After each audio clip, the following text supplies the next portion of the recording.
Bonjour à toutes et à tous, dans cette vidéo, nous allons voir comment insérer nos champs répéteurs dans une page Elementor. Et grâce à un widget, ou du moins deux widgets, nous allons pouvoir tout d'abord designer notre modèle unique d'un répéteur, donc le design basique, et ensuite avec un autre widget, nous allons pouvoir venir le glisser à n'importe quel endroit de notre page et aller sélectionner le template que nous venons de créer pour afficher nos répéteurs créés avec ACF. Donc pour ce faire, il vous faudra Elementor Pro, il vous faudra Advanced Custom Field, donc ACF en version Pro, car les répéteurs ne sont qu'en version Pro, et il vous faudra Elementor Repeater for ACF, qui est l'extension que nous avons créée, qui vous permet de faire cela sans toucher une seule ligne de code. Donc, pour ce faire, on va avoir donc nos champs personnalisés. Ici, je l'ai appelé Club. Mon partenaire, on aurait pu très bien dire ce qu'on veut. Donc, par exemple, si vous souhaitez afficher, vous créez votre page, vous créez une page, par exemple, équipe, et vous souhaitez mettre des répéteurs pour créer des membres d'équipe, vous allez pouvoir le faire, c'est la même chose. Donc ici, dans notre répéteur, on a mis un nom du partenaire, un logo, un lien et une description.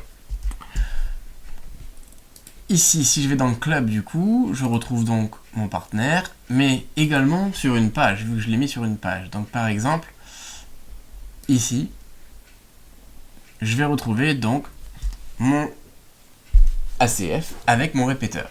Donc, j'ai mon nom du partenaire, mon logo, mon lien et une description. Une fois que j'ai renseigné cela, eh bien, je vais aller créer mon design. Pour ce faire, je vais aller dans un modèle, et du moins je vais créer un modèle, donc je l'ai créé ici, répéteur club, et vous pouvez le créer dans n'importe quel type. Ici typiquement je l'ai créé en type section. Une fois qu'il est créé, vous ouvrez et vous le faites modifier avec Elementor. On aura donc notre éditeur qui se charge, et ici on se retrouve donc dans notre page vide. Je vais ajouter un container, et je vais aller chercher donc, ici à gauche, dans les widgets, je vais aller chercher ACF Repeater.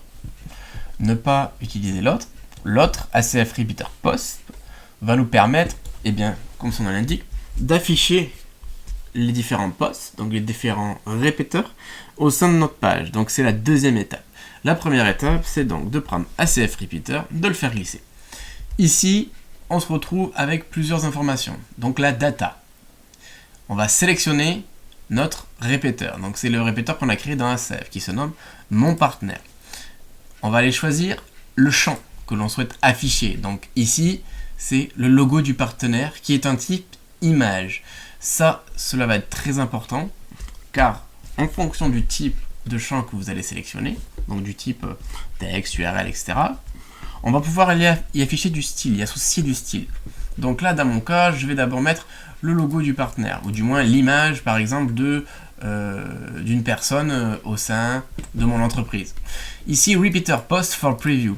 On va vous demander là où vous avez choisi d'afficher. Donc par exemple, test et ma page calendrier, c'est typiquement des pages où j'ai complété mon champ ACF, mon champ répéteur. Donc ça veut dire qu'il y a de la data à l'intérieur.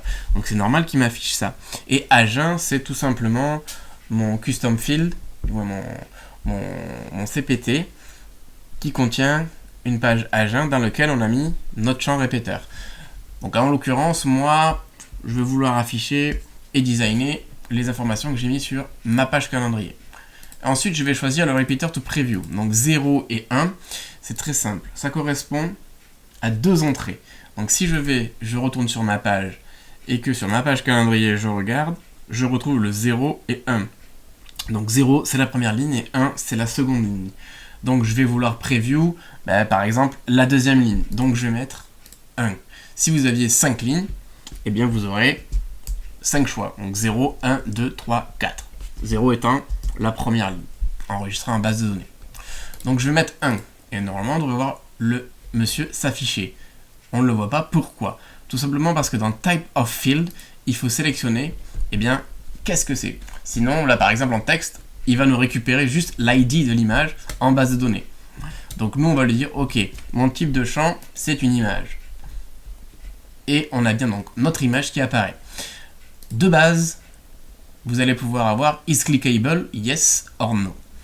Si vous faites oui, tout simplement, vous allez pouvoir y associer un clic, donc un lien, et le lien en question, vous pouvez le sélectionner juste ici, et c'est tout simplement le lien que vous avez renseigné juste ici. Par exemple, si vous voulez faire comme nous, un lien vers, je ne sais pas, sa page Instagram, sa page Facebook, eh bien vous allez pouvoir choisir le lien qui sera cliquable sur sa photo de profil.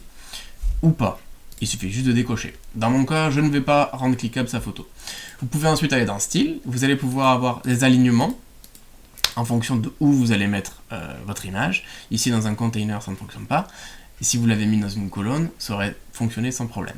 Ensuite, on va pouvoir y choisir une largeur. Donc, dans mon cas, mon image est déjà à 100%. Une largeur max, une hauteur. On va pouvoir faire une adaptation de l'objet. On va pouvoir lui mettre une opacité, lui mettre du survol, de la bordure, etc.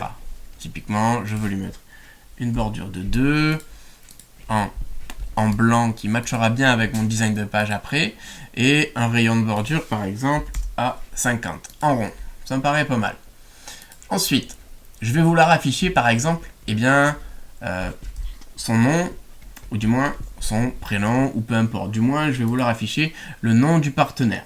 Donc je vais aller récupérer encore une fois mon ACF repeater, je vais le mettre juste à côté. Et ici, je vais donc dire c'est mon partenaire, c'est cette fois-ci le nom du partenaire. Je vais toujours prendre le répéteur, ma page calendrier, du moins pour voir la preview.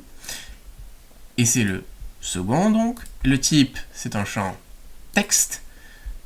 Et est-ce que je veux le rendre cliquable ou pas? En l'occurrence, oui, je vais le rendre cliquable. Donc, je sélectionne le lien et du coup, mon partenaire sera cliquable. Du moins, le titre sera cliquable. Ensuite, je vais pouvoir aller le styliser, lui mettre, par exemple, en noir ou en blanc. En l'occurrence, je vais le mettre en blanc parce que mon fond de page dans lequel je vais le faire afficher sera noir.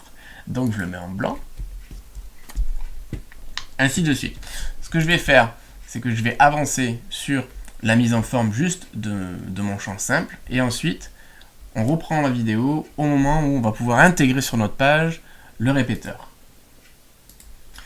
Donc voilà, je viens de finir ma carte, du moins mon répéteur unique. Donc j'ai mis un petit fond noir pour qu'on puisse le voir un peu mieux. Donc on se retrouve avec l'image, le nom, le titre du moins du partenaire. Donc on peut mettre son prénom par exemple. Ici on pourrait imaginer une description ou le poste de la personne ou ce qu'elle fait au sein de l'entreprise.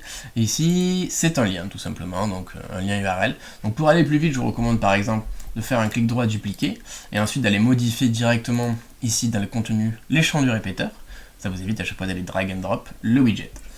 Donc maintenant que c'est fait, je vais donc sur ma page calendrier et je vais aller la modifier avec Elementor. Et maintenant, comme je vous l'ai dit au tout début de la vidéo, on va aller directement charger le widget ACF Repeater Post. Donc typiquement, sur ma page par exemple, je vais mettre ici une section en colonne, hop, et je vais prendre un texte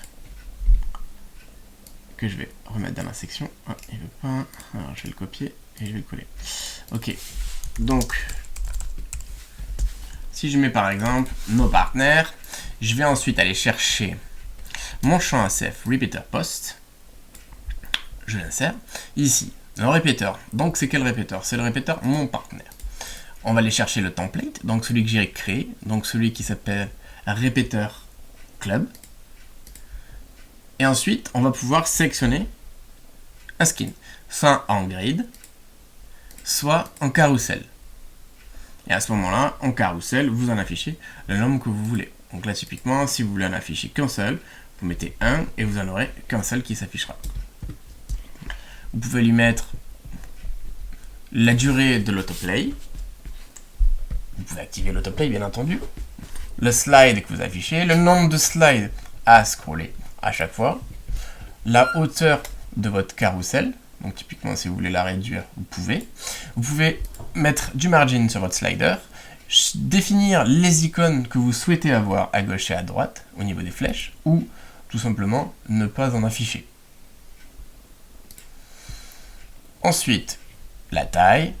Vous pouvez mettre les arrows à l'intérieur ou à l'extérieur de votre carrousel. Vous allez pouvoir mettre un background sur vos arrows, la couleur de vos arrows et définir un padding. Concernant le preview, je vous recommande de mettre à jour et ensuite d'aller consulter votre site en front et vous verrez directement les changements. Voilà, donc ici on voit bien mon partenaire 1 et mon partenaire 2 qui scroll automatiquement. Donc vous avez vraiment la liberté de mettre en forme comme vous le souhaitez et de l'afficher sur autant de pages que vous voulez, mettre des ACF sur une page ou sur des custom posts. Donc, typiquement si vous voulez faire des listings, par exemple avoir une salle de sport, si quelqu'un a 10 salles de sport et que dedans vous voulez mettre un répéteur pour mettre par exemple les équipes de la salle de sport ou les partenaires de la salle de sport, vous allez pouvoir le faire designer, du moins lui mettre les répéteurs dans la salle de sport et ensuite designer votre champ répéteur directement ici dans Elementor et l'afficher dans votre publication unique de la salle de sport. C'est le cas concret par exemple d'un de nos clients. Donc j'espère que cette vidéo vous aura été utile. N'hésitez pas si vous avez des questions à laisser un commentaire dans la section juste en dessous ou directement sur la page de vente de notre plugin sur notre site internet.